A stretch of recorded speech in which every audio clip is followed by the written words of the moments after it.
The front line in the fight against coronavirus. The Brooklyn emergency room of SUNY Downstate Health Sciences University. Patient after patient struggling to breathe. This morning has been brutal. Today is pretty intense. We've had a bunch of people die in a very short period of time, which we, are prepared for. But when it happens so many times in one shift, it's pretty hard to tolerate. As we arrive in the ER, the latest victim of coronavirus at SUNY Downstate is being wrapped up in the emergency room bay where doctors try to save them.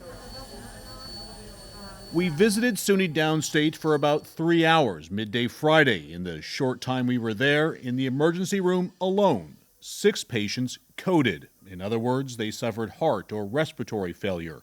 4 of them died. A devastating part of just one day. This is what we trained to do. This is what we signed up for, just not in this volume.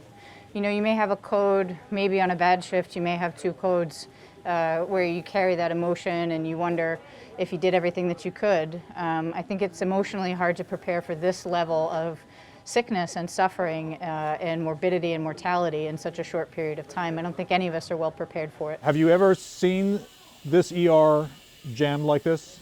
Not quite like these days, no. You're not at max yet, but you're pushing it. Yes, we're pushing it. So at times, the emergency room here, there is no room to move, but we have a system of where we decompress them out. Behind here in the hallways are other rooms. There's the fast track. Not many people have been bringing in their children, so we've taken over part of pediatrics. There's also clinics back here that we can turn into beds, and they wait there once they're stabilized from here and then go upstairs. The corridors in the ER here lined with those suffering from coronavirus. Patients unresponsive, struggling to breathe. It is the hard reality of this virus. For some patients, it attacks the lungs, depriving them of oxygen, slowly suffocating them. With COVID, the pneumonia is not just in one lung, but rather in both lungs, leaving the patient with no good lung. And it's also widespread throughout both lungs with a massive inflammatory reaction that's damaging the lungs. Keeping the most critically ill patients suffering from coronavirus breathing, it is as simple as it gets in medicine, but still a mystery as coronavirus resists treatments, confounds doctors, and kills patients. Here, in terms of the airway, we have to manage their airway once they become so altered from the lack of oxygen that they're unable to keep it open themselves. And what is the mortality rate? Once they go on a vent, what happens to mortality? It increases exponentially. More patients die, in other words. They do. The numbers are not exactly the same from country to country, and there are various factors for that, but we all agree that it skyrockets. This is showing that there's some fluid in the lung. Dr. Lorenzo Palladino is an ER doctor who has done groundbreaking work on putting more than one person on a single ventilator. It's research he hopes that will never have to be used here. What keeps us up at night is precisely what motivates us to do that kind of research here at SUNY Downstate, is that we want an alternative to give to these patients. Not just the ventilators, but also for CPAP in isolation, oxygenation, high flow.